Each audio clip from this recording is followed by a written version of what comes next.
পশ্চিম মুসলিম block মহিলা মাদ্রাসার ষষ্ঠ বার্ষিক সভা ও পুরস্কার বিতরণ অনুষ্ঠান অনুষ্ঠিত হয়েছে।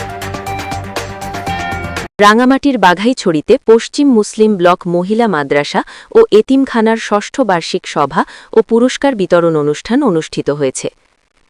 শনিবার ১৩ ডিসেম্বর সকাল থেকে অত্র মাদ্রাসার শিক্ষার্থীদের বিভিন্ন প্রতিযোগিতা অনুষ্ঠিত হয় এবং বিকাল ৩ ঘটিকায় পশ্চিম মুসলিম ব্লক মহিলা মাদ্রাসা ও এতিমখানার উদ্যোগে জমকালো আয়োজনে পশ্চিম মুসলিম ব্লক জামে মসজিদ সংলগ্ন ময়দানে এ পুরস্কার বিতরণ অনুষ্ঠান অনুষ্ঠিত হয়।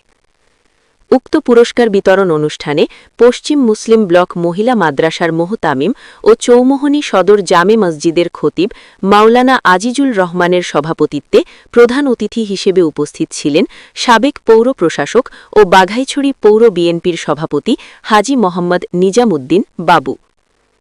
অনুষ্ঠানে পশ্চিম মুসলিম ব্লক মহিলা মাদ্রাসা পরিচালনা কমিটির সাধারণ সম্পাদক মোহাম্মদ ওমর ফারুকের সঞ্চালনায় প্রধান বক্তা হিসেবে উপস্থিত ছিলেন উপজেলা বিএনপির সভাপতি মোহাম্মদ উমর আলী। এ সময় বিশেষ অতিথিদের মধ্যে হিসেবে উপস্থিত ছিলেন উপজেলা জামায়াত ইসলামীর আমির মাওলানা মোহাম্মদ কাবির আহমেদ, উপজেলা বিএনপির সাধারণ সম্পাদক মোহাম্মদ জাবেদুল আলম, পৌর বিএনপির সাধারণ সম্পাদক মোহাম্মদ রহমতুল্লাহ খাজা, উপজেলা পরিষদের সাবেক ভাইস চেয়ারম্যান আব্দুল কাইয়ুম।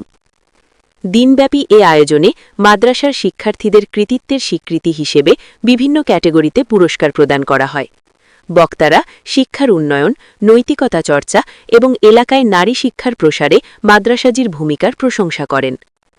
অনুষ্ঠানে এলাকাবাসী, অভিভাবক, শিক্ষার্থী ও বিশিষ্ট ব্যক্তিবর্গ উপস্থিত ছিলেন।